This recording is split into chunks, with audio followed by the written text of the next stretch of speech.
एक गांव में चुड़ैल का साया था और वो छोटे बच्चों को उठाकर ले जाती थी। उसी गांव में रेखा नाम की एक औरत रहती थी। वो बहुत सुंदर थी, परंतु उसको कई वर्षों से कोई बच्चा नहीं हो रहा था। इसके कारण उसे गांव की औरतें अक्सर ताने दिया करती थी। एक बार गांव की औरतें कुएं से पानी भर रही होती हैं और रेखा भी पानी लेने वहां जाती है। अरे ये देखो, रेखा जी आ रही हैं। बेचारी है तो कितनी सुंदर, लेकिन बेचारी को कोई बच्चा नहीं हो रहा। अरे रूपा बहन, बोलती तो तुम ठीक हो।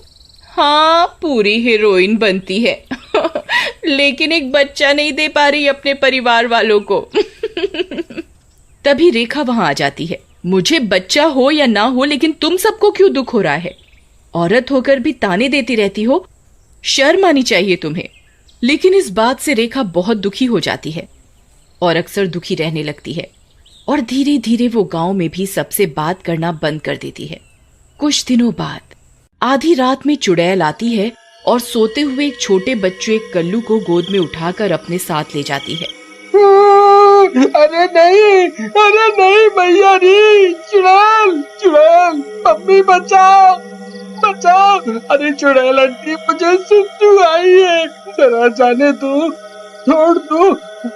अरे बच्चे की जान लोगी क्या? चुड़ैल उसके मुंह पर एक कपड़ा बांध देती है ताकि वो चिल्लाकर गांव वालों को ना बुला ले। तू तो छोटा सा लेकिन बहुत चालाक बनता है, मुझे बेवकूफ समझा है क्या? चुड़ैल उठाकर उसे ले जाती है। अगली सुबह मेरा कल्लू कहाँ गया? मिल ही नहीं रहा, पता नहीं कहाँ गायब हो गया मेरा चांद का टुकड़ा। अरे यहीं कहीं खेल रहा होगा रूपा, चाहे जमीन को सर पर उठा रही हो। और कल्लू वो कालिया कहाँ से चांद का टुकड़ा हो गया है? लेकिन भैया तुम चुप रहो, नहीं तो यही पीटेंगे हम तुम्हें, तुम्हारी बीवी के सामने। हाय रे मेरा कल्लू। उसके बाद गांव वाले कल्लू को काफी ढूंढते हैं, लेकिन कल्लू उन्हें नहीं मिलता। अरे मानो न मानो भाइयों, ये चुड़ैल का काम है, वो ही बच्चों को उठा रही है। फिर आधी रात होते ही डरावनी आवाजें आने लगती हैं। सब उन डरावनी आवाजों को सुनकर अपने घरों में छिपे रहते हैं और चुड़ैल से डरते हैं। अजी वो देखो, कितनी खतरनाक चुड़ैल है। पता नहीं ये नासमीठी चुड़ैल हमारे गांव में कैसे आ गई। फिर चुड़ैल एक और बच्चे को गोद में उठाकर ले जाती है। अगले दिन सुबह सुबह सारे गांव वाले फिर से एक साथ मिलते हैं। देखा मेरी बात ना मानने का नतीजा?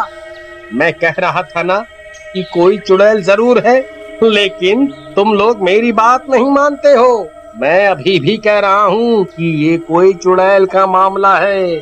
चुड़ैल ही सारे बच्चे चुराती है और उन्हें मार डालती है। सब अपने घरों के अंदर ही रहना, गलती से भी बाहर मत आना उस चुड़ैल के सामने, नहीं तो तुम्हें भी मार देगी वो। अरे लखन भैया, आप अगर मुझसे बड़े नहीं होते तो मैं आपके सारे दांत यहीं तोड़ देता। आप भी इस जमाने में भूत और चुड़ैलों की बात करते हो। क्या दांत तोड़ देता? तुम अभी शहर से आए हो, तुम्हें नहीं पता गांव में चुड़ैल आती है? सबको पता है। तुम अपने घर में ही रहना, रात में बाहर मत निकलना। तुम ज्यादा साइंस पढ़ लिए हो हैं? हमने जो देखा वो बता दिया। तभी वहाँ बूढ़ा हरिया आता है। अरे नास मिटो, काहे को सुबह सुबह लड़ रहे हो? गांव में इतना संकट आया हुआ है। अरे बाबा, ये रॉकी ही हमारी बात नहीं सुन रहा। हाँ रॉकी बेटा, सही कह रहा है लखन। सब जानते हैं कि गांव पर चुड़ैल का साया है। एक तांत्रिक को बुला के दिखा लेते हैं। अरे बुड्ढे, क्या बोल रहा है यार? ये तो तांत्रिक बुलाने के चक्कर में पड़ गया। इसके बाद हरिया और बाकी गांव वाले मिलकर एक तांत्रिक को बुला लाते हैं। तांत्रिक बाबा, मुझे कुछ दिन पहले रात में आते समय कुछ डरावनी आवाजें पीछे से बुला रही थीं। एक बार चेक करो कौन सी चुड़ैल है बाबा। तूने मुझे क्या डॉक्टर समझा है क्या, जो मैं बुखार चेक करूंगा? इसके बाद तांत्रिक नीचे बैठ जाता है और ध्यान लगा लेता है और कुछ देर बाद, अरे मुझे कुछ भी नहीं दिखाई दे रहा। मेरे हिसाब से यहाँ कोई भी चुड़ैल नहीं है। बाबा एक बार फिर से चेक करो, शायद कहीं छुप गई हो। अरे दुष्ट बालक, क्या छुपन छुपाई का खेल हो रहा है? ज्यादा मत बोल, नहीं तो तुझे अभी जादू से बकरी बना दूंगा। इसके बाद तांत्रिक वहाँ से चला जाता है। गांव वाले फिर से दुखी और परेशान हो जाते हैं कि यदि ये चुड़ैल का काम नहीं तो किसका है। कुछ दिनों बाद गांव में एक बच्चे की फिर से चोरी हो जाती है। इस बार गांव वालों का शक रेखा पर जाता है। हो ना हो, हमका तो लागत है ये काम इस रेखा का है। इसके बच्चा तो हो नहीं रहा, इसीलिए लागत है चिढ़ के मारे ये हमारे बच्चों को मार रही है। अरे भाभी ये क्या बोल रही हो?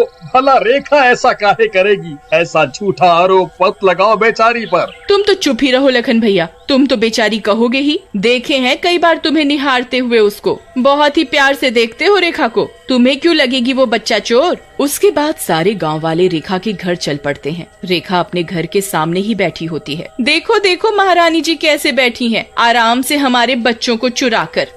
अरे अरे रूपा बहन, ये क्या बोल रही हो? भला भला भला मैं क्यों चुराऊंगी तुम्हारे बच्चों को? मैंने तो तुम्हारे बच्चों को भी अपना ही माना है। ओ हो। देखो भाइयों, 100 चूहे खा के बिल्ली हज को चली। देखो देखो कितनी शरीफ बन रही है हमारे बच्चों को चुरा कर। चल हमारे बच्चे वापस कर, नहीं तो यही मार खाएगी। अरे अरे रेखा बहन, तुम्हारी मुझसे क्या दुश्मनी है? जब देखो मुझे भला बुरा बोलती रहती हो। भला मैं क्यों चुराऊंगी बच्चों को? अभी मेरे पति भी घर पर नहीं है, कल आना तब बात करेंगे। लगता है बहनों ये ऐसे नहीं मानेगी। मेरी मानो तो इसे पीटते हैं, पिट कर ही बताएगी अब ये। रूपा के भड़काने के बाद गांव की औरतें जिनके बच्चे गायब हुए होते हैं रेखा के साथ जबरदस्ती करने लगती हैं और उसे घर के बाहर ही एक पेड़ से बांध देते हैं। रात भर बाहर बंधी रहेगी तो सुबह अपने आप सच बोलेगी। गांव वाले रात में रेखा को वहीं बांध कर चले जाते हैं। अगले दिन सुबह रेखा का पति कबीर गांव आता है और रेखा को खोलकर उसे घर के अंदर लेकर आता है। अरे रेखा, ये तुम्हारे साथ किसने ऐसा किया? मैं उन सबको जान से मार दूंगा, मुझे सारी बात बताओ। फिर रेखा कबीर को सारी बात बताती है। अच्छा, तो ये लोग हमें बच्चा चोर समझ रहे हैं। मैं पता लगा कर ही रहूंगा कि आखिर मामला क्या है। सरपंच जी, हम रात में कुछ लोग मिलकर पहरा देते हैं और उस चुड़ैल को रंगे हाथ पकड़ते हैं। सब मेरी बीवी को ही बच्चा चोर समझते रहेंगे नहीं तो। सरपंच मान जाता है और चुपचाप कुछ लोग रात में छुपकर पहरा देते हैं। अरे रेखा, वो देखो, वो चुड़ैल आ गई, एक बच्चे को उठा कर ले जा रही है। चलो उसका पीछा करते हैं, शायद वहीं से बच्चों का कुछ पता चल जाए। उसके बाद कबीर सरपंच उसका पीछा करते हैं। वो एक गुफा के सामने जाकर रुक जाती है और रोशनी करती है। चुड़ैल रुक जा, तू इस बच्चे को छोड़ दे, नहीं तो इस आग से तुझे जलाकर राख कर दूंगा। मुझे मारेगा तू? चल जा यहाँ से, मैं चुड़ैल हूँ, तुझे कच्चा चबा जाऊंगी, हटा इस आग को। कबीर उसकी एक नहीं सुनता और आग लगा देता है। आग लगते ही चुड़ैल के कपड़े जलने लगते हैं। चुड़ैल अपने सारे कपड़े उतारने लगती है और फिर जैसे ही चुड़ैल का मुखौटा हटता है तो ये क्या, अंदर से तो लखन निकलता है।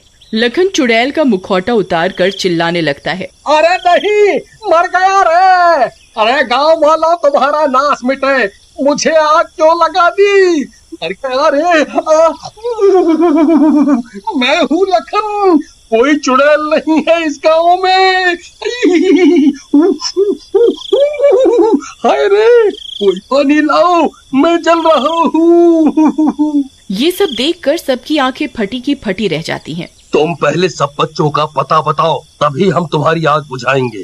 अरे सब इसी गुफा में है सही सलामत, मुझे बचाओ। मर गया रे। फिर सभी गांव वाले भी वहां आ जाते हैं और लखन की आग को बुझा देते हैं। मुझे माफ कर दो, मैं इन बच्चों को बेचकर अमीर बनना चाहता था, मुझे माफ कर दो। गांव की औरतों को बहुत गुस्सा आता है और सब उसे मारने लगती हैं। रहने दो, इसे पुलिस के हवाले कर दो, छोड़ दो इसे। फिर सबको अपने बच्चे सही सलामत मिल जाते हैं। रेखा बहन, हमें माफ कर दो, लेकिन तुम आज ना होती तो हमारे बच्चों को ये लखन बेच चुका होता। अंत भला तो सब भला।